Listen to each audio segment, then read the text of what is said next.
చాలా కాలం క్రితం ఒక చిన్న గ్రామంలో ఒక బార్బర్ తన ఒకే కొడుకు, భార్యతో చిన్న కుటుంబంగా నివసించేవాడు. బార్బర్ కొడుకుకు 20 ఏళ్ల వయసు ఉంటుంది. తనకు వయసు పైబడుతోంది. కొడుకు తనకు సహాయంగా ఉంటాడని బార్బర్ సంతోషంగా ఉంటాడు. కాని ఒకరోజు బార్బర్ కొడుకుతో, బార్బర్ పని నేర్చుకోరా, నాకు సహాయంగా ఉందువుగాని, నా తరువాత ఈ గ్రామంలో నువ్వే గొప్ప బార్బర్ అని పేరు తెచ్చుకోవాలి అని కొడుకుతో అన్నప్పుడు, నాకు బార్బర్ పని ఇష్టం లేదు అని చెబుతాడు. అప్పట్నుంచి బార్బర్కు మనశ్శాంతి కరువై, నిద్రపోవటానికి కష్టపడేవాడు. ఒకరోజు బార్బర్ కొడుకు తెల్లారి 8 నిద్రపోతూ ఉండటం చూసిన వాడి తల్లి, లేవరా, 8 నాన్న వచ్చే సమయం అయింది అంటూ కొడుకును లేపుతోంది. అబ్బా, ఏంటమ్మా అప్పుడే నిద్రలేపావు? నాన్న రావటానికి ఇంకో గంట అవచ్చు. ఆయన కత్తెర శబ్దం వేగంగా వినిపిస్తోంది. జనం ఉండుంటారు. ఆయన వచ్చేటప్పటికి నేను లేస్తాగా. నువ్వు టెన్షన్ పడకు అంటాడు. మీ నాన్న నీతో ఏదో విషయానికి మాట్లాడాలట. చాలా ముఖ్యమైన విషయమట. నిన్ను ఎక్కడికి వెళ్ళొద్దని చెప్పమన్నారు. సరే, ఆయన బయలుదేరే ముందు నీకు చెబుతా. అప్పుడు నువ్వు టిఫిన్ చెయ్యి. నేను ఆలోపు రెడీ అయిపోతా. నేను బార్బర్ పని చేయను, అంతకంటే పెద్ద పని చేస్తాను అని మీకు ఇదివరకే చెప్పాను. మీరు మళ్ళీ అదే ప్రశ్న అడుగుతున్నారు.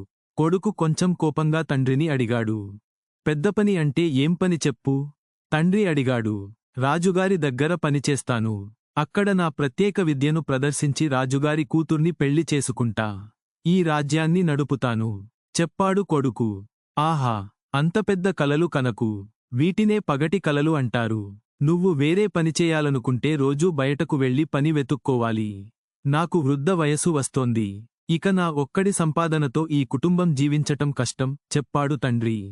చూడ్రా, నేను ఇక నీకు తిండి పెట్టలేను. నీ పనికిమాలిన మాటలు వినలేను. నేను కష్టపడి పనిచేయటం, నువ్వు తిని నిద్రపోవటం, ఇది నీకు సబబు కాదు. పిల్లలు ఎంతో కొంత సంపాదించి కుటుంబానికి ఇవ్వాలి. కాని నువ్వు రాజుగారి కూతుర్ని పెళ్లి చేసుకుంటావని పిచ్చి మాటలు చెబుతున్నావు. ఇక ఈ ఇంట్లో నీకు తావులేదు. పో, బయటకు పో కోపంగా అరిచాడు తండ్రి. మీరు ఇన్ని మాటలు అని నన్ను బయటకు వెళ్ళిపోమంటున్నారు. నేనిక ఇక్కడ ఉండను. ఇప్పుడే వెళ్ళిపోతాను కొడుకు కూడా ఆవేశంగా చెప్పాడు. తల్లి అడ్డిపడింది. ఆగరా, నాన్న వెళ్ళిపొమ్మంటే వెళ్ళిపోవటమేనా? ఆయన నీ మంచి కోరి, మన కుటుంబ పరిస్థితిను ఆలోచించి ఆ మాట అన్నారు. అంతమాత్రానికే ఇంట్లో నుండి నిజంగా వెళ్ళిపోతావా? తల్లి కొడుకుతో చెప్పింది. కోపంతో బయటలు వెళ్ళిపోతున్న కొడుకును తల్లి ఎంతో నివారించి చూసింది. కాని అతను వినలేదు. వాడిని ఎందుకు ఆపుతావు? బయటకు వెళ్ళని, అప్పుడే వాడికి కష్టాలు గురించి అర్థమవుతుంది. నువ్వు వాడిని ఆపకు.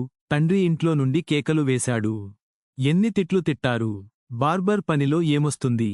నేను చెప్పేది నాన్న అర్థం చేసుకోరేం? యువకులు ఎవరైనా సరే, వాళ్లు వారిలో దాగున్న టాలెంట్ను ఎక్కడో ఒక పెద్ద చోట ప్రదర్శించి దాంట్లో పేరు తెచ్చుకోవాలి. నా దగ్గరున్న ప్రత్యేక టాలెంట్ నేను రాజుగారి దగ్గర ప్రదర్శిస్తే నాకు యువరాణిని ఇచ్చి పెళ్లి చేస్తారు. ఇది జరుగుతుంది. ఇంట్లో వాళ్లు ఏ విధంగా మాట్లాడినా నేను నా కలలను నెరవేరుచుకునేంత వరకు ఇంటికి తిరిగి వెళ్లను. తనలో తాను మాట్లాడుకుంటూ వెళుతున్నాడు బార్బర్ కొడుకు దీనా.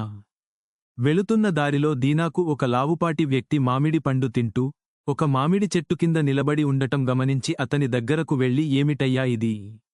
చెట్టులో ఉన్న మామిడి పండ్లను నువ్వు ఒక్కడివే తింటే మిగిలిన వాళ్లు పాపం కాదా అని అడుగుతాడు.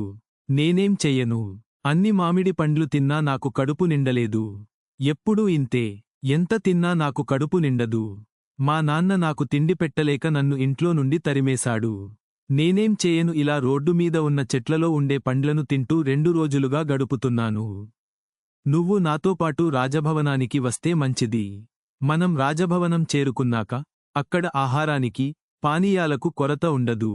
రండి, ఇప్పుడే నాతో రండి. మీకు ఉన్నట్లే నా దగ్గర ఒక ప్రత్యేక గుణం ఉంది. అది ఏమిటే నేను దారిలో చెబుతా అన్నాడు బార్బర్ కొడుకు దీనా. ఇద్దరూ కలిసి రాజభవనానికి బయలుదేరుతారు. అద్భుతం మిత్రమా, నీ ప్రత్యేక టాలెంట్ చాలా గొప్పది. ఖచ్చితంగా రాజుగారు కూడా ఆశ్చర్యపోతారు. నాదేముంది, తినటం తప్ప. ఇదే నా వాగ్దానం మిత్రమా. నీకు యువరాణిని ఇచ్చి పెళ్లి చేయటం నా పని మిత్రమా అన్నాడు లావుపాటి సికిందర్. అవును మిత్రమా, నాకు మనిషి గురక వినిపిస్తోంది. ఈ చుట్టుపక్కల ఎవరో నిద్రపోతున్నారు అన్నాడు దీనా. ఇంత పెద్ద అడవిలో ఒక మనిషి ఒంటరిగా నిద్రపోవటం జరిగే పని కాదు. అది ఇంకేదైనా శబ్దం అయ్యుంటుంది చెప్పాడు సికిందర్. లేదు మిత్రమా, ఖచ్చితంగా చుట్టుపక్కల ఎవరో ఒక మనిషి ఉన్నాడు, రా వెతుకుదాం అన్నాడు దీనా. అదిగో అక్కడెవరో నిద్రపోతున్నారు చూపించాడు దీనా. సికిందర్ అన్నాడు, అబ్బో, నీ ప్రత్యేక టాలెంట్ రియల్గా వండర్ఫుల్. రా వెళదాం. నాకు నిద్రాభంగం కలిగించారు. నిద్రపోతున్న అతను మేల్కుని దీనాను, సికిందర్ను చూసి చెప్పాడు. ఎవరు మీకు నిద్రాభంగం కలిగించింది? మేమా? అడిగాడు సికిందర్. నేను నిద్రపోతున్నప్పుడు పైనుండి ఒక ఆకు రాలి పడింది. భూమి కంపించింది. భూమి అంత గట్టిగా కంపిస్తే ఎలా నిద్రపోగలము? ఏదైనా తప్పు జరిగితే నాకు నిద్రపట్టదు. వానపాములు, చీమలు నామీద పాకి నాకు గిలిగింతలు పెట్టి లేపుతాయి. ఇప్పుడు ఏకంగా పైనుంచి ఆకురాలడం వలన నన్ను లేపటానికి భూమి కంపించింది. అరే, నీలోనూ ఏదో ప్రత్యేకత ఉంది. నువ్వు మాతో పాటు రాజభవనానికి రా అన్నాడు దీనా. మీరెవరో చెబితే వస్తాను. దారిలో చెబుతాను. ముగ్గురూ కలిసి రాజభవనం చేరుకున్నారు.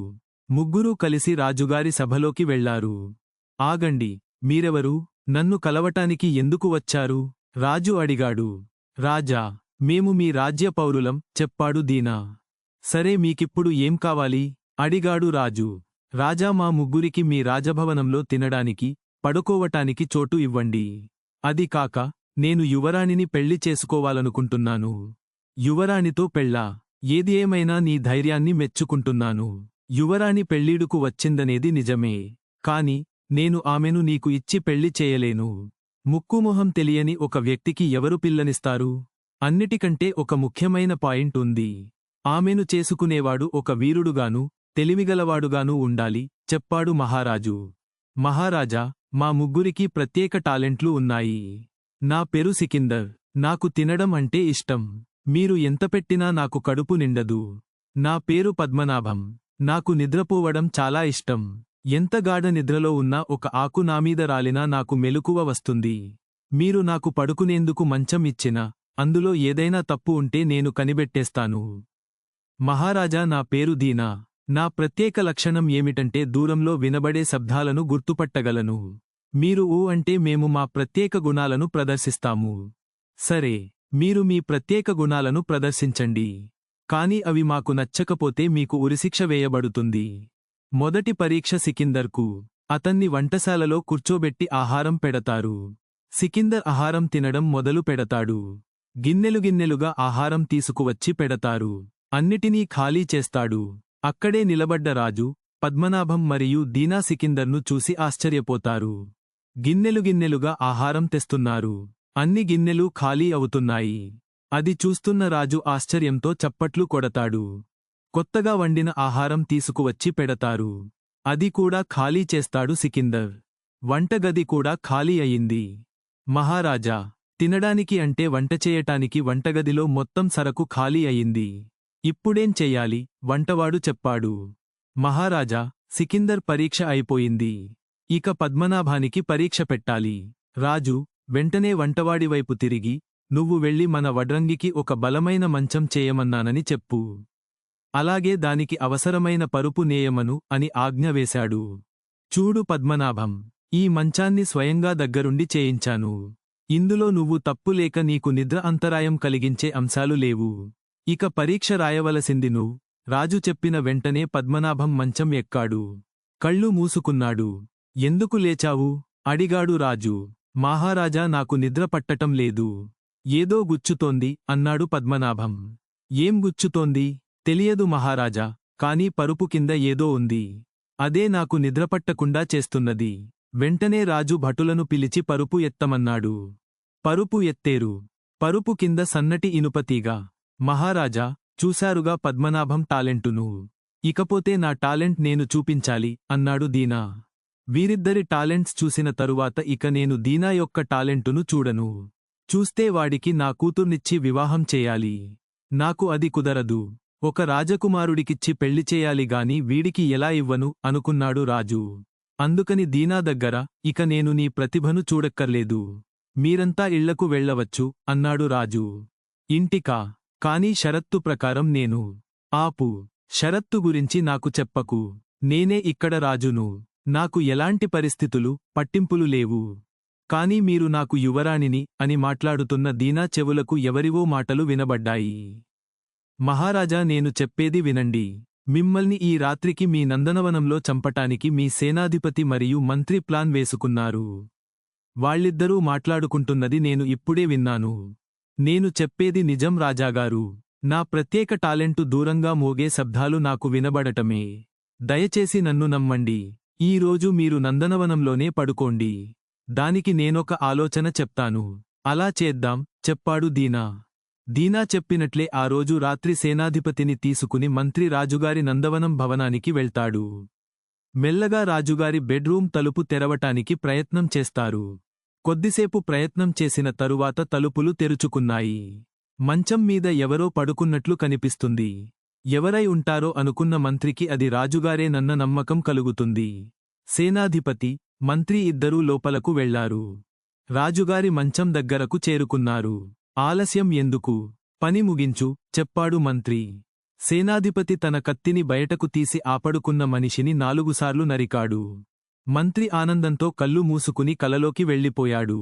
ఈ రోజు నుండి నేను ఈ రాజ్యానికి రాజును, సేనాధిపతి మంత్రి. ఇక మేము పెట్టిందే చట్టం, మేము చేసేదే పాలన. మంత్రివర్యా, ఎన్నిసార్లు కత్తివేసినా నెత్తురు రావటం లేదు. నాకెందుకో భయంగా ఉంది అన్నాడు సేనాధిపతి. ఈలోపు అక్కడ దాక్కున్న రాజభటులు, రాజు, దీనా, సికిందర్ మరియు పద్మనాభం హుటాహుటిన వచ్చి మంత్రిని, సేనాధిపతిని ఖైదు చేశారు. మంత్రి రాజు దగ్గర తనని వదిలేయమని వేడుకుంటాడు. భటులారా, వారిద్దరిని చెరసాలలో బంధించడి. తీర్పు మరో 10 రోజులలో చెబుతాను చెప్పాడు రాజు. రాజు ముగ్గురు యువకుల వైపు తిరిగి, దీనా, నేను నిన్ను తప్పుగా అర్థం చేసుకున్నాను. నువ్వు లేకపోతే నేను ప్రాణాలు కోల్పోయి ఈ రాజ్యం నాశనం అయిపోయేది. నువ్వు నా విలువైన అల్లుడివి, సింహాసనానికి సరైన వారసుడివి. నా కూతురునిచ్చి నీకు పెళ్లి చేస్తాను. సికిందర్, పద్మనాభం, మీ ఇద్దరికీ మా రాజసభలోనే ఉద్యోగం కేటాయిస్తాను. ఇప్పుడే ఈ విషయాన్ని చాటింపు వేయిస్తాను. మీరు వెళ్ళి విశ్రాంతి తీసుకోండి అని చెప్పి రాజు వెళ్ళిపోయాడు. రాజు వేయించిన చాటింపు విని ప్రజలు ఉత్సాహపడ్డారు. బాణాసంచా కాల్చేరు. దీనాకు, యువరానికి పెళ్లి జరుగుతుంది. ఈ వీడియో నచ్చితే లైక్ చేయండి, షేర్ చేయండి, సబ్స్క్రైబ్ చేయండి.